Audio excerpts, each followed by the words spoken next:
దక్షిణాది అమర్నాథ్ యాత్రగా పేరుగాంచిన సలేశ్వరం జాతర ప్రారంభమైంది. దీంతో నాగర్ కర్నూలు జిల్లా లింగాల మండలం నల్లమల్ల అడవుల్లో భక్తజన సందడి నెలకొంది. 3 రోజుల పాటు జరిగే ఈ జాతరకు ఆలయ అధికారులు భారీ ఏర్పాట్లు చేశారు. జాతరకు తెలుగు రాష్ట్రాలతో పాటు కర్ణాటక, మహారాష్ట్రాల నుంచి లక్షల సంఖ్యలో భక్తులు తరలివస్తున్నారు. సలేశ్వరం జాతరకు భక్తులు అందరూ అధికారులకు సహకరించాలని డిఎఫ్ఓ గోపి డి కోరారు. పూర్తి స్థాయిలో ప్లాస్టిక్ బాటిల్స్, ప్లాస్టిక్ కవర్లను అడవిలోకి తీసుకెళ్లొద్దని సూచించారు.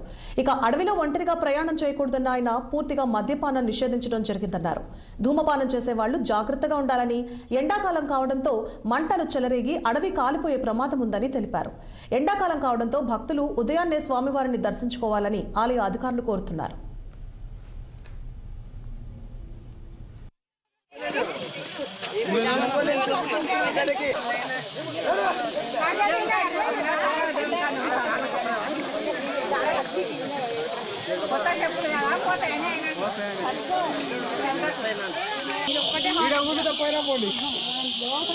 చెట్లు